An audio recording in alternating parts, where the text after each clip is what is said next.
Welcome to Wrestling with Success, the best and only podcast for the wrestlers of tomorrow. Please welcome your host, Nigel? Oh, right. Your host and future champion, Neil McMillan. Yo. So, guys and girls, and wrestling fans worldwide, welcome to episode 5 of Wrestling with Success. This episode is a very special episode. My guest today has one hell of a story to tell. He's been featured in the UK mainstream media, the Daily Star, the Daily Mail, just to name a few. Please let me introduce the Beast, the Oncoming Storm, the guy who had the blacklist before the list of Jericho ever existed. In fact, Jericho stole the idea. Dropkixx's very own monster. Ladies and gentlemen, he is the current reigning and defending Dropkixx heavyweight champion, Austin Hyde. Bonjour all, you alright? Austin, Jamie, what would you prefer to be called? You can call me whatever you like. Call me whatever you like. I'll go with Jamie for this one. Well, you know what? I like the fact I can call you Champ. Yeah, call me Champ. Oh yeah, call me Champ. Yeah, call me Champ. I like Champ. I've got a good ring to it. And talking of that, first of all, I just want to clear some air. Make sure there's no hard feelings, because my intro for this podcast, I mean, the American guy, he claims that I'm a future champion. I mean, don't get me wrong. At some point, I'm going to come for that title, but I'm a long way off. So no hard feelings, yeah? No, I think you can try as hard as you might. We'll be friends through it, but I can't guarantee you're going to get it off me. Good stuff, good stuff. How are you anyway? I'm getting that belt off me. Yeah, I'm very well, thank you. Very, very well. Yeah, it was nice to pop down to training last night and see you all progressing still. Seeing the new guys come through now, sort of being someone that's seen as more experienced, and sort of even seeing yourself like from day one to how much you've improved now. Like that's quite rewarding. Sort of coming from that yourself, and then seeing other guys do it, and sort of sitting and watching sort of their progression. It's just so good to watch. It really is. So I mean, Jamie, I know you've got some one hell of a story to tell, but I mean, for our listeners, can you let our listeners know your story, how you ended up into the world of wrestling? Well, I was always a wrestling fan from a young age. I tried it a couple of times, but I mean, I don't know if people have read the papers. I was 46 stone at one point. I could barely walk. So I tried it a few times, and I just literally wasn't fit enough to keep up. And then in 2014, I won't go too far into it, but I lost my little sister and my dad 3 months later. So I kind of thought to myself, well, you only live once. You got to give it a go now. And I sort of lost a bit of weight. And I thought, you know what, you got to chase your dream. This is like your only shot. I mean, you're 20. I was coming up 25. I'd had all that go on, and I needed a focus. So I went down to Purfleet, where the training's held, and from that, it was the 7th of December. It was a Sunday. It was the day before my 25th birthday, and I met Lucas, and I met all the other guys there. And I tell you, it's such a welcoming place. I don't know if you know this yourself. You probably think it is such a welcoming place. You walk in there and you feel like one of the guys straight away. And yeah, I mean, I got training. I felt right at home. After a month, I was a sort of a bodyguard for a guy called Daniels. Danny's one of my everyday heroes, as I call him. He sort of took me under his wing. Lucas watched me progress. They put me on as a bodyguard, and then sort of I'd move up to sort of getting involved in matches, and then I was part of the tag team with Dan, and then we formed the Blacklist. We've become the tag team champions, and I mean, once you get the ball rolling, there's no stopping. I mean, wrestling is such a unique sport. I mean, it's not when Vince McMahon coined it sports entertainment, he's right, because spot on. You don't necessarily have to be an athlete to be a part of wrestling. I mean, there's referees, there's managers. It is a show, and it's a show with sports thrown in. There's storyline to it. Yeah, that. I mean, call it what you want, call it fake, whatever. I tell you what, it is not fake. If you come and train, you will feel the day after your first training session, you cannot move. It hurts. But if you can, I always say the second session is the hardest, because once you felt that pain, you know you want it if you go back for the second one. And if you keep going and you keep going and you keep going, you will progress. And the rewards you get out of wrestling, it's unbelievable. I mean, the friends you make, sort of the skills you learn. I mean, myself, I was very, very shy. I wouldn't go out in public, and sort of through wrestling, I mean, I'm standing in front of crowds and doing sort of talking and wrestling, and you just never look back. It completely changes you as a person, and it's completely positive. It really is. But yeah, my story, yeah, that's pretty much my story, and sort of Dropkixx has been there for me for the very start, and I don't even know if I'd be here without them, to be honest with you. It's that much of a positive place. It really is. Incredible. I mean, so would you say, starting wrestling was what helped you lose the weight, or was it something else you done to help drop it, or? I'd lost the weight before, but I mean, I was when fair you enough. You did that without the training. I did it without the training. I mean, I lost half my body weight, but I kind of I wasn't very toned. I was sort of quite loose, I'd say.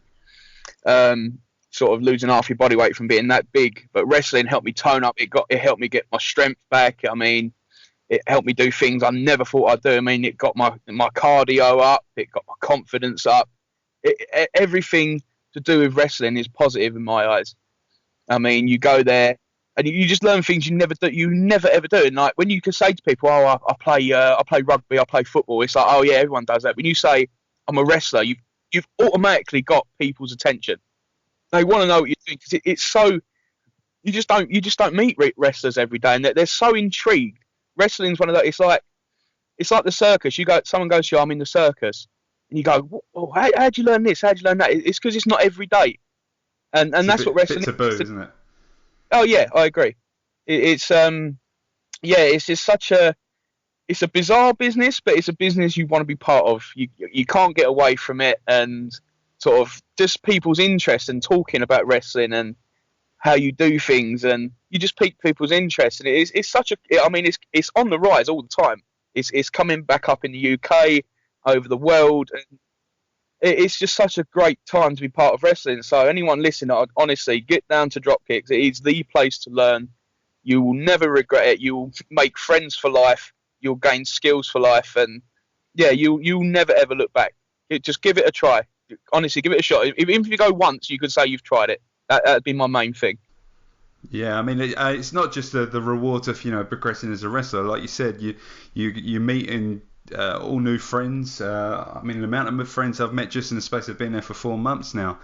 And it's not just that, it builds your confidence a little bit more. You feel, it sounds strange, but when you're a wrestling fan, there's not a lot of people around you as wrestling fans, especially not as you get older. But when you go wrestling, you go to a group like that, you're surrounded by people just like you who love it, all different ages, all different shapes and sizes, genders and everything. And it is, like you said, there's so many benefits of going there. There's no boundaries with wrestling. You can be any colour, you can be any creed, you can be any sexuality, you can be anything. You will be accepted for who you are. That's why wrestling is so great. There is something there for everyone. And like you say, as soon as you walk through the door, I mean, everyone has their little circles of friends, but on the whole, those little circles of friends is one big circle. It's one big family. We all get on. People hang out outside of it. But when we get in that hall, everyone is friends. There's no beef with no one. It's such a relaxed place to be. I mean, when I've met friends for life there, I mean, people like Vinny, Tamara, Lucas, Dan, they've been there for me from the start. And I can't thank these people enough. They have made me the man I am today. And you will find that as you go on, you will find that out for yourself. And anyone that comes will find out that it's such a tight-knit, everyone will have your back.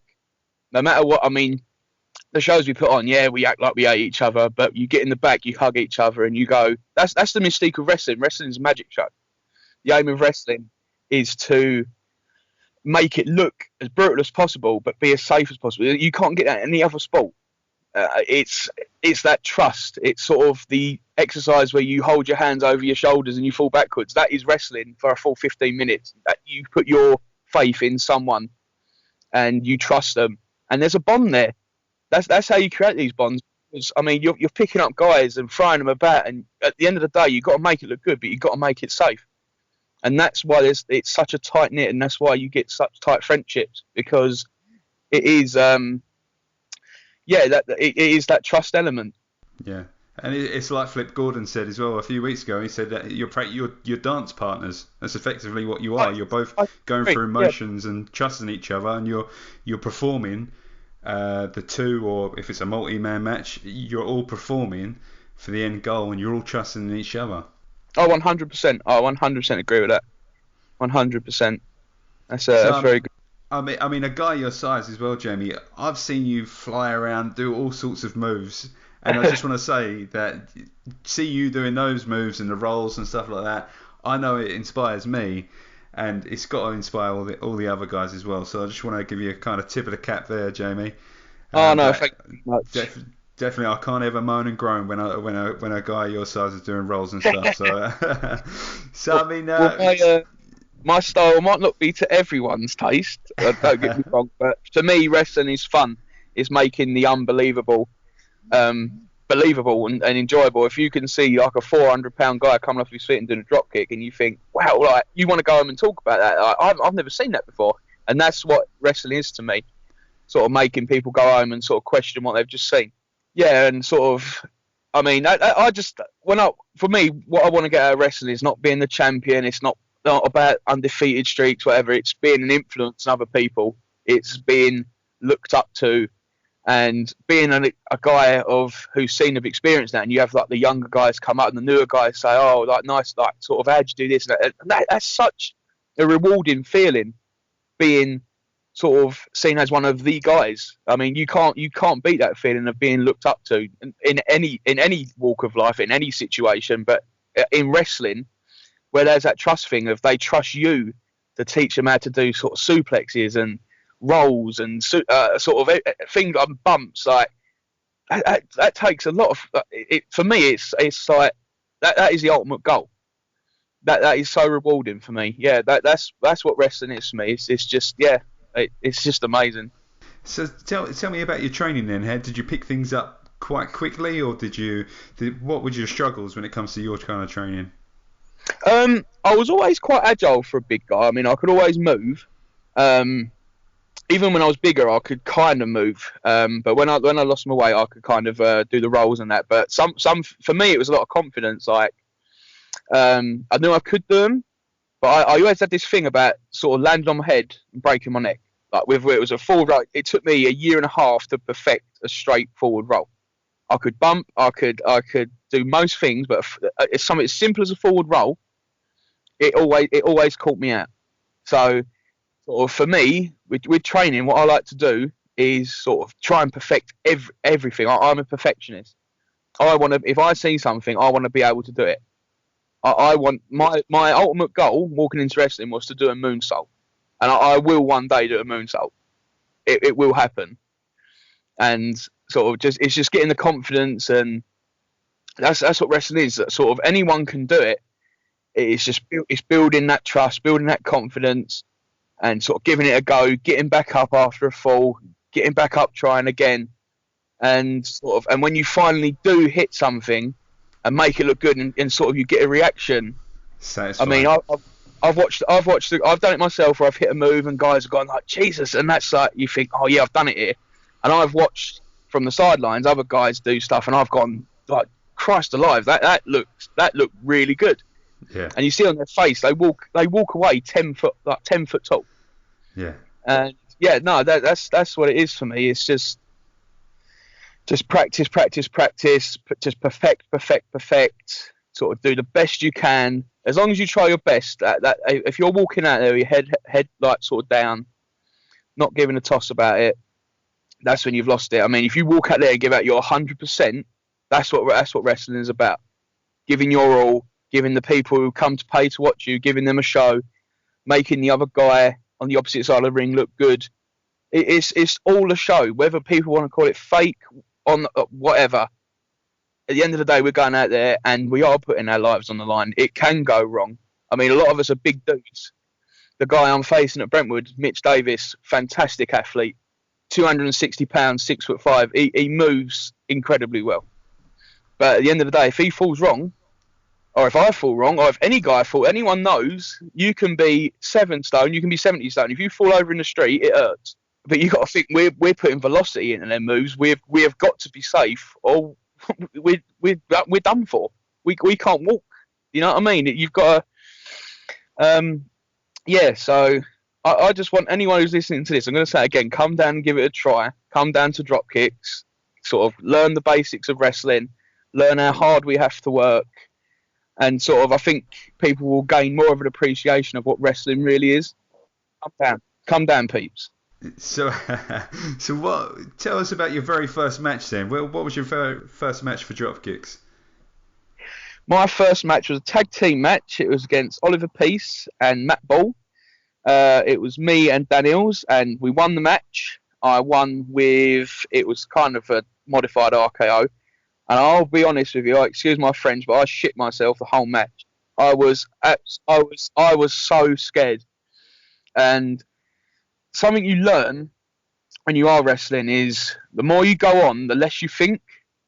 And I mean, I don't know if you notice this, when you first have a match in training, it's, oh, I've got to lock up this like this way, and then reverse this, then do this, and you plan the whole match in your head, and that's probably the worst thing anyone can do.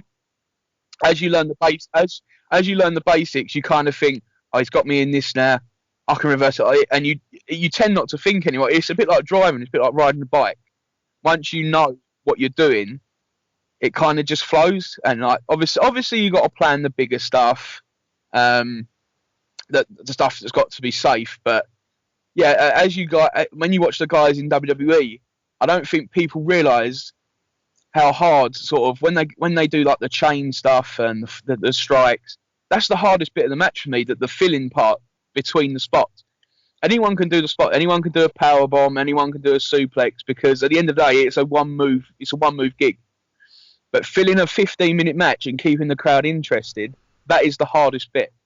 And keeping it fluent, keeping it real, building it up, building the psychology. People don't realise the amount of psychology and layers in a wrestling match. That's why I sort of tell anyone to come down, because it's so easy to slate. I used to be a fan. I used to slate it. I hate John. I'm not a big fan of John Cena, but his work ethic and the way he is so sort of dialed in to his style and the way he hits his moves so clean, that takes years and years of practice. I mean, I don't like his character, but I will not slate his wrestling. Oh yeah, he wins you over, doesn't he? Oh, I'll tell you what, he works so hard. I mean, the guy's 40 and look at him, he's in shape. He still works hard. And anyone that slates anyone that's got to the WWE does not have a right, because it's the years. No one just walks into the WWE. They have to do what we're doing, sort of at the grassroots level. Then they have to build up to the bigger shows and sort of the travelling involved. They don't realise some of us guys are travelling 4 hours to a show to get paid petrol. But that's how you have to get out there. I mean, the sort of physical toll isn't the only thing, it's the psychological toll as well. It takes a lot of effort, and if you don't please a crowd, I mean, you go home, I mean, they boo you, whatever. They won't go home and think about sort of the match. They'll think about, oh, he won, I didn't like him, whatever. But you go home and you sort of critique absolutely everything you've done. It's I mean, wrestling, you really do have to put in everything. You have to be thick-skinned. You have to be you really have to want it. If you don't want it, you're never going to make it. You have to put everything in. You really do. Yeah. Advice. That's good advice. I like it. I mean, so you talked about your first match being with it was Daniels, you said you tagged with. Yeah. So I mean, yeah. So that was part of you, and then you worked your way into a stable. What's it like working as a stable on the shows? Did they kind of help you and guide you? That is honestly the most fun I've ever had in wrestling. Being part of the Blacklist, we had some crowds that would cheer us, we'd have some crowds that would boo us, but at the end of the day, we got a reaction. Yeah. And them two, Tony Kemp, Daniels, they are two of my absolute best friends. If I hadn't met them, I tell you what, they are such cool guys, and working with them. I mean, we had such a size difference. I mean, I'm like 6'3", Tony's under 6 foot, and then you got Dan, who's a little guy who's built like a brick shit house. To be fair, he's a strong guy, old Dills. But we walked out, and at first, I mean, we had to sort of get over with the crowd. We had to sort of show what we were. I mean, I was the enforcer. You had Tony, who was the mouth, and Eels was sort of like, he was just the bastard, basically. But But we walked out the first time, and we looked like babushka dolls. We looked like just the size difference. But as it went on, they'd kind of tell me, sort of say this, work the crowd a bit more, and then my character started to develop, and then we started to do the angle where I was starting to turn, and sort of become a face, and that got over, and sort of it's led to today. So without them two, I don't think I would have progressed as fast, and I don't think I'd be the champ right now. Without them, I mean, don't be afraid of anyone that comes in, and the newer guys who are there now. Don't be afraid to talk to the more experienced guys. We was in your shoes once. We know what it feels like. I mean, I still get nervous. If you don't get nervous, then it doesn't mean anything. It shows you care if you're nervous. You go out there with butterflies in your stomach, it shows you care about your performance. It shows you care about the people that are paying. You want to give them a good show. If you walk out there with your head down, shuffling your feet, then it don't mean nothing to you. So the more you're nervous, the more you want it. Be nervous. I'd rather you be nervous, sod it up a couple of times, and learn and learn, and sort of it. Then sort of if you've gone in there, it hasn't gone right, you've thrown a hissy fit and walked off. That no one's gonna give you the time of day. If you mess it up, breathe. Everyone will guide you. That's the thing with wrestling. Everyone's a guide. Everyone looks out for you, and sort of don't be afraid to ask questions. Everyone sort of wants you to be as best as you can be. That's the thing. There's not really any egos at wrestling at Dropkixx. Everyone wants everyone to be as good as they are. Everyone wants to be the top, but no one's going to be upset if someone else is on top first. That's the thing. Everyone wants you to progress and just be the best you can be. It is a really good place. Come down Wednesdays and Sundays. And that's the third plug. There'll probably be another 4 or 5. So I mean, how long were you in that stable for? Was it the big build up to you kind of turning face and getting the title? It was over a year. We was sort of the main heels on the show, and it was sort of, as soon as that music hit, it got to that point where we've got like regular fans, and we had some great matches. I mean, I had a great run against Mr. Incredible, whoever he is. I'd like to give him a shout out. We had some fantastic matches, fantastic story, and in the end, he pinned me. And the payoff, I mean, it was a massive pop from the crowd. Just that payoff, and he got his moment, and it was fantastic. That was fantastic to be a part of. And I actually rock bottomed Dan that night. That was very good, and that's when I became the Austin Hyde that you know today. But yeah, it was over a year, and it was a progressed group, and we was probably the main heels on the show, and it was so fun to do. I mean, that's the thing, whether you're a bad guy, whether you're a good guy, if you can do your job well and get a reaction out of the crowd, it doesn't matter if you're booed, it doesn't matter if you're cheered, just get a reaction. Yeah, as long as you're not hearing crickets. Exactly. No one wants crickets. Trust me. I just want to say as well, you mentioned Mr. Incredible. Any of the listeners out there managed to get hold of Mr. Incredible, I'm interested to get him on the show. So if anybody out there knows any way of contacting him, please message me. I'd contact Peter Parker. He might have some pictures of him. He fights crime all over Canby. So if you can spot Mr. Incredible, get in touch with him, because he's a fantastic wrestler, and I'm sure it'd be a very worthy interview on this show. No, definitely. Well, the thing is, which Peter Parker? Have you got a question nowadays? There's been 3 of them, 4 of them. I'm a Tobey Maguire boy. Yeah. He's my Spider-Man. I mean, I haven't seen the new one. He's better than what's his name? Garfield. Andrew Garfield? Was it Andrew Garfield? I never watched the Garfield ones. Yeah, don't. Watch them. No, no. You've saved me. You've saved me some Amazon. Spoiler alert, but Emma Stone dies in one, and it's just like, well, she died. Like, I heard about that. Got nothing to care about now. Yeah. So yeah. Right. She's no Kirsten Dunst. She's no Kirsten Dunst. No, yeah. Tobey Maguire all the way. So, I mean, like you said, Jamie, about you wanting to be an influence and everything, and And I'm at the risk of sounding like I'm kissing your ass now, but I've got to say credit where credit is due. You do hold yourself like a champion. You always show your face to all the sessions. You're constantly encouraging the other guys, and you're always there to give feedback and offer any advice at all times. So another tip of the cap. It's the last one from me tonight. And like Jamie said, this is why I have people like you on the show, because at the end of the day, it's been 20 minutes, 25 minutes now, and the advice that I've had from you, it's like I've just kind of sat there and asked your advice, and you've given me all this worthwhile advice. But the reason why I do it on this podcast is I can share it, because not only is it worthwhile to me, there may be other people out there who are afraid to ask or don't know who to ask. And this is why I'm doing this, is so you can share all that great advice and that knowledge that you've got with the rest of the audience. So I only learned from the guys who I started with. So I mean, they treated me how I treat you guys. I mean, you're all my mates. I love seeing you. I love seeing you progress. And when you got a face that looks this good, you're going to turn up all the time and see how it feels. People see this face. But no, all joking aside, like. I mean, I've been doing it nearly 3 years now, and I've seen you join a few months back, and I've seen sort of the younger guys. I mean, we've got like 7-year-olds who are doing flips and everything, and some of the stuff they're doing, that it is absolutely brilliant. And just to see the progression. I mean, yourself. I mean, when you first walked in, I mean, you was a bit shy.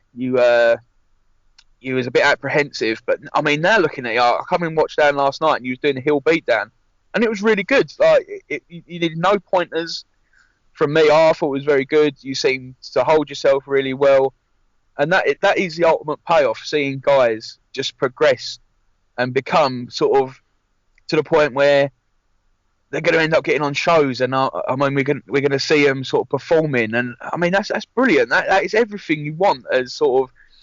I mean, I'm not a coach or nothing, but I'm a guy. Obviously, being a guy now who's the champion, people are going to come and ask me for advice, and I look out for them and look out for their progress. And when you do see them sort of getting better and better and better every week and trying new stuff and sort of getting more fluent, it's so rewarding. I cannot think to you enough how rewarding that actually is. That is what Dropkixx is about. Everyone is like that at Dropkixx. It's not just me. Yeah, everyone there at Dropkixx is such a funny place, because as soon as you come in, like I've said, everyone's your mate. It's so close knit, and everyone just wants you to do well. So another plug: get down there Wednesdays and Sundays. I'm not going to say it again. Come and give it a go. You will. It is the place to be. I mean, we're packed now. We're packed on a Wednesday. We get 30 people.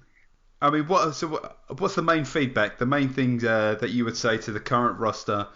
And to the people looking to get started, maybe not the people looking to get started, you've been given a lot of good advice for that, but the main roster now, what was the main point, as you would say, the main thing? People who are training, I'd say, don't get too ahead of yourself. I mean, a lot of guys are coming, I was exactly the same. I come in, I want to be this, I've got this idea, I want to be this character, I want this gimmick, blah, blah, blah. Just life is organic, so is wrestling. Come in, learn your stuff, and things will progress. I never ever thought I'd be Austin Hyde. I never thought I'd be part of something called the Blacklist. Everything will develop, just like your skills, characters, and that will develop. Look at the guys that have sort of on the shows, but don't get too ahead of yourself. Watch them, watch how they work. Don't necessarily watch their character work, but don't necessarily watch their character, if you know what I mean. Sort of watch how they interact with a crowd. Just take everything on board. Sort of don't try and replicate them. So obviously try and do your own stuff. But my main advice would be don't get too ahead of yourself. And my advice to the roster would be, I am the champion. I will always be the champion. I am Austin Hyde. I'm the Oncoming Storm. 6'4", 400 pounds, can fly like a jumbo jet. I'm never ever going to get rid of this belt. Mitch Davis at Brentwood, I'm sending you packing, boy. Back up north. Right? I never want to see you in Dropkixx again. I am the champ. Everyone knows me as the champ. The most influential champ that's ever been in Dropkixx. I'm coming at you, boy. Dropkixx at Brentwood, July 29th. I'm walking out the champ. You're walking home, sunshine. That's my advice to the main roster. Take a look at the belt, yeah? because it looks good around my waist, looks good over my shoulder, you'll always know Austin Hyde as the champ. So that's my advice to the main roster. But to the trainees, for the trainees, if you want to be like me one day, if you want to be the champ, keep your head down, work hard, work on your stuff, don't get too far ahead of yourself, just keep coming, keep progressing, and one day you might get to lose to Austin Hyde in the best match you've ever had. I like it. You just flower cut a promo to every listener on here. I like it. Sound biting that. That's good stuff. So right, Jamie Austin, Mr. Hyde. It's fan time. What was the very first wrestling match you ever watched? What was the thing that got you hooked on wrestling? My longest friend is a guy called Jordan Owen. He came around my house and he bought some wrestling DVDs, and it was Survivor Series, Undertaker. I think it was Survivor Series, Undertaker versus Undertaker, and I was absolutely enthralled by this match of how two guys can be exactly the same. I was about 7 years old, and we just sat and watched wrestling videos. When we come round, we'd sit and watch wrestling videos. Then we got into playing wrestling games. My hero is Stone Cold Steve Austin. Everything he did. I bought the knee brace that he used to wear. I used to drink sort of shandy bass, the old shandy bass in a can. I used to stand in the back garden, sort of hold it above my head. And I've done that. Definitely done that a few times. We've all done it, and we've all give people the middle finger as well, innocently as sort of 7-year-old. But he was my hero. But my first match was Undertaker versus Undertaker. First match I ever watched. So what's your favourite talent of today? WWE, NXT. My favourite talent. That's a tough one. I think. See, I've got a few different reasons. I think the best sort of someone I enjoy watch just for how much they sell is Dolph Ziggler. He is unbelievable the way the guy moves. I think. I like Roman Reigns as a wrestler. I don't like his character, but I think everything he does just looks good. I think he's got the best spear ever. I just think it looks absolutely amazing. I just think it's amazing. Brock Lesnar. I like Brock Lesnar. I'm trying to think of the best overall wrestler. I like what Samoa Joe's doing. To be honest with you, I don't really watch wrestling as often as I used to. I'm not really keeping up on it, but just the workers of the day, the guys that sort of a bit more under the radar that can really, really work. Yeah, people like they're not quite sort of at the top, but yeah, the guys like Dolph Ziggler. I just think they're so good to watch. They're very, very underrated. And if you actually watch them, they're very, very talented. So yeah, I'll probably say my favourite at the moment is probably Dolph Ziggler. Oh, good. And what about on the indie scene? Who have you worked with where you think this cat's going to be good? This guy he's got a future, or girl? You can say yourself. That's perfectly fine. Well, obviously, I've turned down WWE because Dropkixx is so good. I want to remain here for the rest of my life. But no, to be honest with you, it's guys. I haven't really gotten out too much on the circuit. I've sort of stayed within sort of my boundaries. But sort of the guys I've worked with, like the Docketies, Stephen and Gary Lagdon, Brad Beck, Tony Kemp, just these guys. Even Mr. Vincredible. Everyone I've worked with, I'm trying to think of people. I just don't want to miss anyone out. But Mitch Davis, I've had some great matches with these guys, and all of these guys can make it. They are that good, and I really wish and hope that they all do, because they do deserve it. The girls, Tamara, she could make it. Some of the girls we brought in, Candy Floss. There's never been anyone on a show at Dropkixx that I don't think that wouldn't make it. I think everyone could potentially make it. It's just having the sort of guts and sort of having the head to go. Yeah, I'm gonna chase this, because you do have to put your life on hold to do it.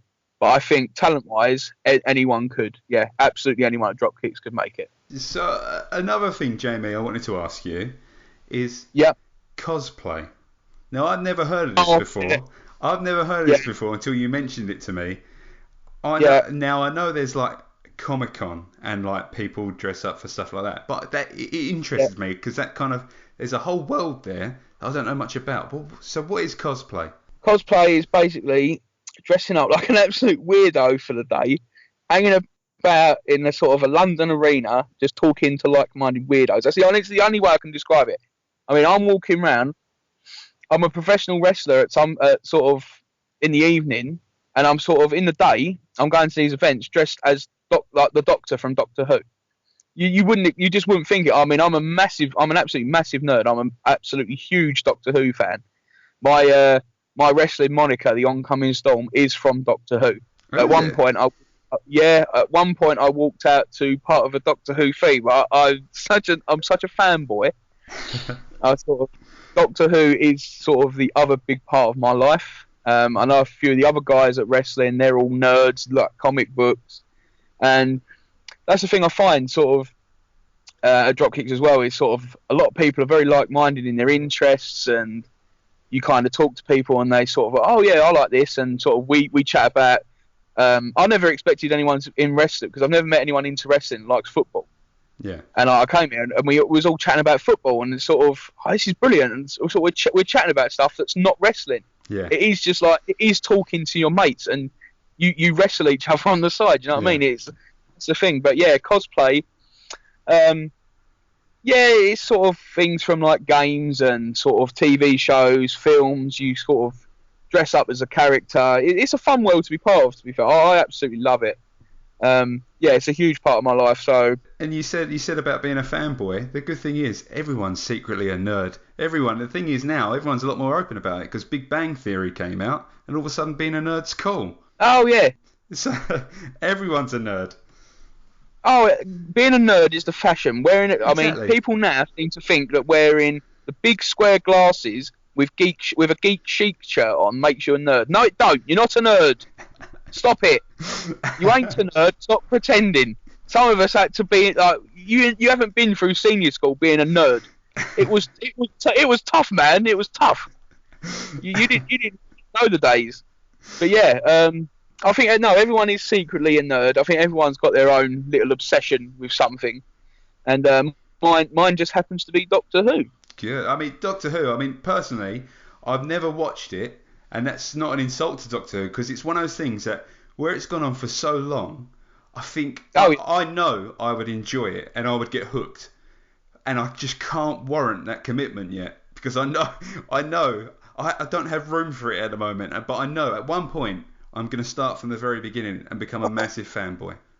The thing is, I think nowadays, sort of, there's so much on, like Game of Thrones and Breaking. I mean, I haven't watched any of them because I didn't watch them from the start. I've sort of watched one, sort of half-assed walking past the telly, and one of them's been on, and I'm like, oh, what's it? And it's like season 6. I thought, I can't be bothered to watch the rest. Yeah, you got to commit, haven't you?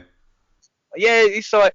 But nowadays, I mean, you can download like sort of a whole box set, that sort of 10 series in 5 minutes on Netflix.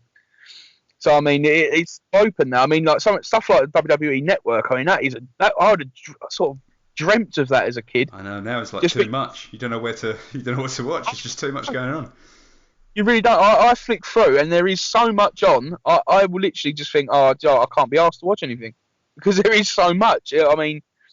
Beggars can't be choosers. I mean, but at the end of the day, I would tell anyone who's learning how to wrestle, get the network, because there's so many different styles you can watch from back in the 80s, the 90s, the noughties. And wrestling is very evolved sort of sport. It's evolved over the years. Sort of my nan, she used to watch World of Sport, and they used to think it was real. I mean, she used to go on shows, and they did the wrestlers with handbags because they was the ultimate villain. I mean, now, people, I mean, with the internet, sort of people knowing the results, they know it's a bit, sort of, it's not 100% real. But what I would say is, like, the story, it's a bit like EastEnders. Yeah. There's a story there, but it doesn't mean to say their acting's fake. They've got to act. They're still a person. They're still acting. It's like wrestling. Yeah. The storyline, yes, it is made up, but the content is real.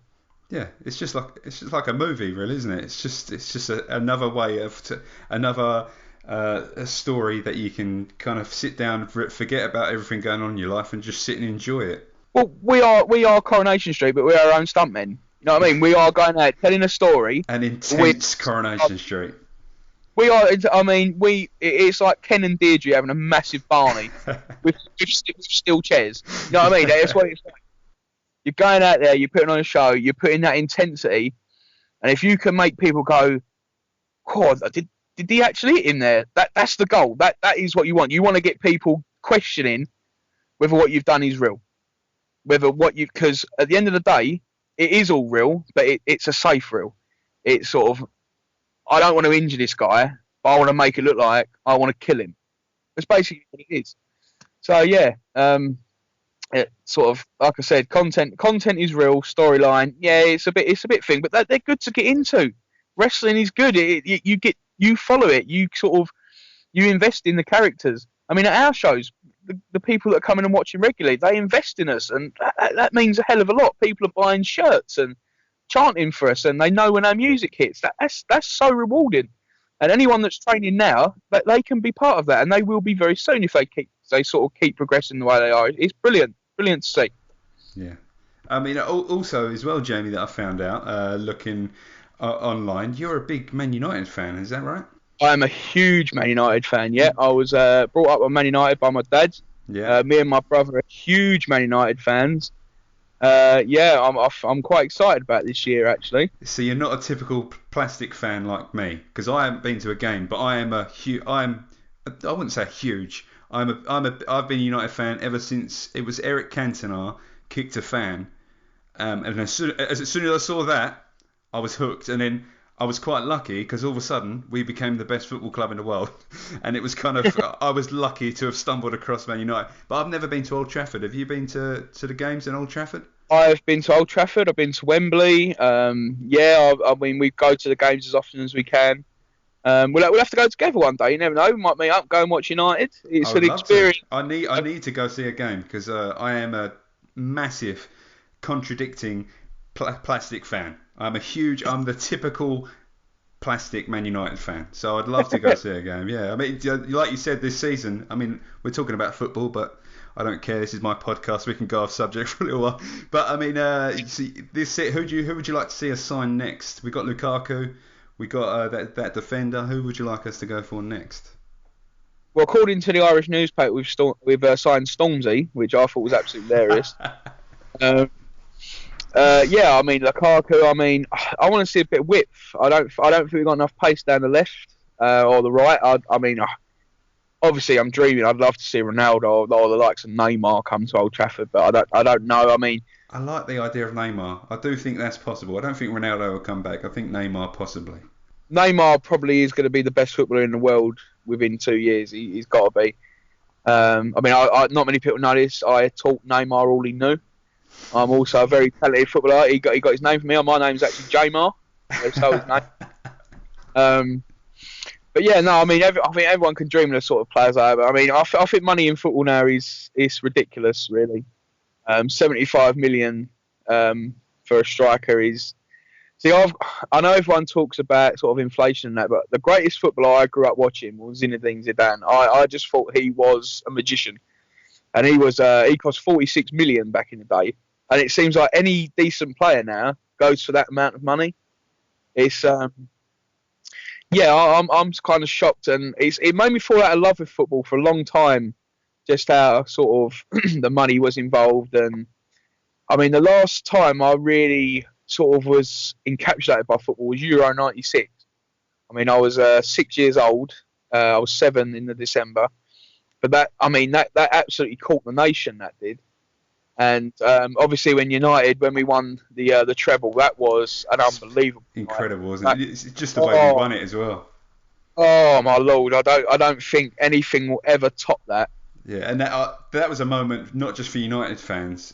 Any football fan will remember that moment that we won. Oh, that was absolutely unbelievable, because it was just the impossible dream. No one, yeah. I mean, sort of the treble, no one talked about. I mean, when we won the league, yeah, it was we stood up for the FA Cup, stood up for the Champions League, and then we won the FA Cup. And I mean, we went down after I think it was about 6 minutes. in the final, in the Champions League final. And we was really under the cosh. I mean, I hit the bar, and we could have been about 4-0 down, to be honest. But I mean, we stuck in there, and I mean, everyone knows the social line. I mean, I get goosebumps thinking about it now. That was unbelievable. But yeah, another one of my loves is Manchester United football. And a few of the boys, we've got some Tottenham fans, some Chelsea fans, and we always have a bit of banter about who's the best. But at the end of the day, Man United will always be the best. I don't care what anyone says. We're the greatest English club. We are the greatest, biggest club in the world, and we are coming to get that Premier League title this year. And we're going to absolutely storm to it. I think we're going to win it this year. I'm putting money on it now. I'm telling you all now. You can laugh at me at the end. Man United are the champions this year, just like Austin Hyde. Another promo from Austin Hyde. So you mentioned as well about Brentwood. Now you've already kind of done this, but now you've got a big match coming up. Dropkixx career and title on the line against the Wolf, Mitch Davis. And now I've got Mitch as a guest on the podcast next week, and I think it's only fair that I give you the chance right now, for our listeners and for Mitch, to send a message directly to him. Well, it was agreed that it would be a loser leaves town match. Both titles on the line. It probably is the biggest match in Dropkixx history. There is no doubt in the Wolf's talents. He is a monster of a man. He is 6'5", he's 260 pounds. And yeah, I mean, he is an absolute athlete. There's no denying what he's done. He's won the Chaos belt in his first year. He's undefeated. But at the end of the day, he's going up against the Oncoming Storm. I didn't get that name for no reason. Like, I'm an absolute beast. I'm 6'4", I'm 400 pounds, like I've said before. I will throw anyone around, and that includes the Wolf. I'm going to make the Wolf cry. I'm going to make the Wolf look up at me, 29th, standing over him with both belts raised above my head as the double champion. He will never be seen in Dropkixx again. I'm going to show him exactly what I'm about. I'm the beast from the southeast, Austin Hyde. And for him, there will be no place to hide, because I'm coming for him. That Wolf is going to be no more in Dropkixx. I am the main guy. I'll always be the main guy. People will always look up to me as the champion. They will always look down on you. Just like me, 29th, Brentwood, I'll be looking over your slain body. You'll have no belt. You'll have no career in Dropkixx, because I am the guy. I will always be the guy. I will always be Austin Hyde, the champion, just as you've always known me. Boom. Now, I've got to say, Jamie, I feel like you're at home in a suit right now, embroidered with fuck you written all down here, just like Conor McGregor was. This is brilliant. And guys, next week... Mitch Davis. Fuck you, Mitch Davis. Fuck you. I'm coming for you, Mitch Davis. And we've got him next week for him to retaliate. Now, he's at least got a week, and he's got to somehow top that. So, this is why I like... He ain't topping that. Who's afraid of Big Bad Wolf? I'm not. I'm fucking not. I'm Conor fucking McGregor. I'm having you, Davis. See, this is why I like wrestling as well, because not only people say it's fake, it's predetermined, and all this shit. At the end of the day, I have no idea. All right, I go to Dropkixx. I have no idea who's going to win this one, who's leaving with 2 titles. This is what I like about it, because there's still drama, even though I know it's brilliant. I like it. So guys, Brentwood. It captures your imagination. Exactly. That's what wrestling's all about. It's imagination. And you've got 2 dudes who I like very well at Dropkixx, who I look up to both of you, and I'm looking forward to that match. I was excited before. Now the fact it's loser leaves town match, I like it. It's good. So I mean, apart from Brentwood show, are there any other dates or events we can catch you on? How can the listeners keep up with you? Oh, I mean, we've got events in Malvern, Langdon, Gravesend, Westcliff. I mean, we're all over Essex now, Essex and Kent. I mean, Dropkixx basically rules the South East. And you'll see me on all the shows. Who you won't be seeing is the Wolf Mitch Davis, because I'm going to beat him on the 29th. Everyone knows I'm going to beat him on the 29th. Don't lie, no. You know I'm going to beat him. You know who's leaving Drop. Hey, I'm not saying nothing. What I will say is this is the biggest match in Dropkixx history, and it is going to be one hell of a match. There is no doubt. I will give credit where credit is due. Mitch Davis, he is an absolute athlete, and he probably is my toughest ever opponent. And I really am looking forward to going toe to toe with him again, because we do bring out the best in each other. And the guys that come pay to watch us that night are going to be walking away, no matter what the result is, telling themselves that is the best match they have ever seen, because we are going to put on one hell of a damn show. I tell you that right now. And I believe you. I will be there to watch, 100%. So, I mean, how can listeners keep up with you then, Jamie? I've got my Instagram, which is fat.smith, which is FATT.Smith. It's a play on words of the Dr. Matt Smith. Obviously, I'm a big guy, so I call myself Fat Smith. I'm on Twitter, Austin Hyde. I think I've had to do this now. Beast from the BFTSE, Beast from the Southeast. So that's Austin Hyde, BFTHE. No, SE, sorry. I shouldn't have made that difficult when I done it. It sounded really good at the time, but I'm regretting it. And I'm also on Facebook. Personally, I'm Jamie Eve. I've got Austin Hyde fan page. Give me a like, give me a share. I mean, if any of you guys at training ever want to give me a message for advice, or just a general chit chat about wrestling, you're always welcome. I'm an open book. I'll enjoy chatting to you guys. I enjoy chatting about wrestling. Just chat to me whenever you like. Any shout outs to people? The guys at wrestling: Vinny, Tamara, Lucas, Daniels, Tony Kemp, the Docs, Laser Lagdon, who I had a fantastic match with at Gravesend not too long ago. Yourself, Luke Harding, Mitch, Will, Rich, who is secretly Vinny, I'm absolutely sure. JB, who is the second Jamie. There's only one great Jamie, but I suppose I'll let another one come in.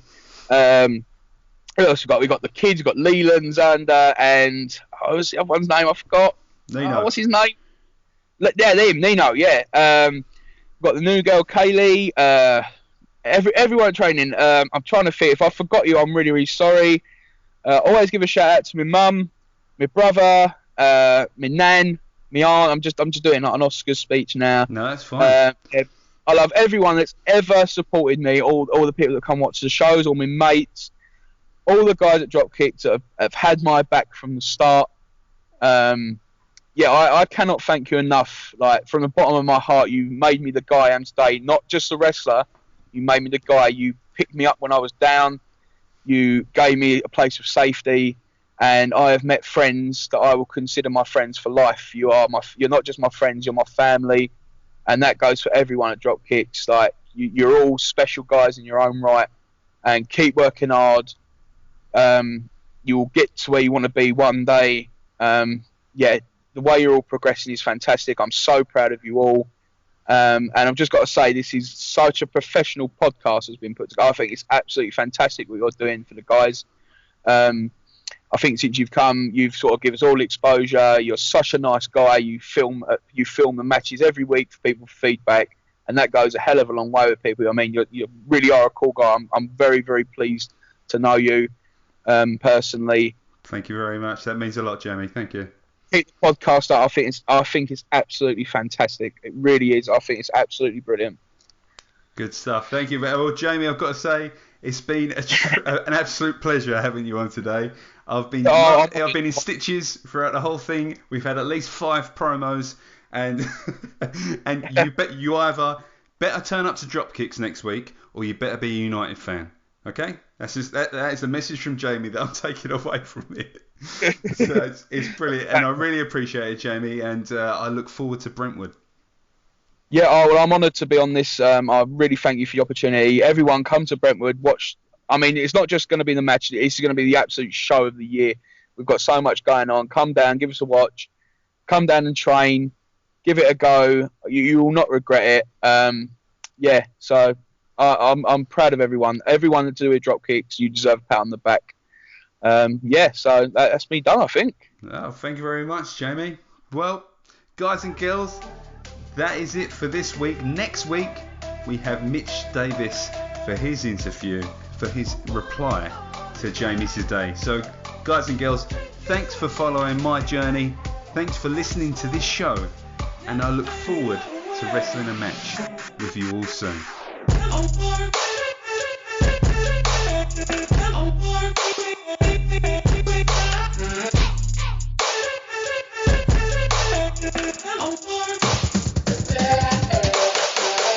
Yo.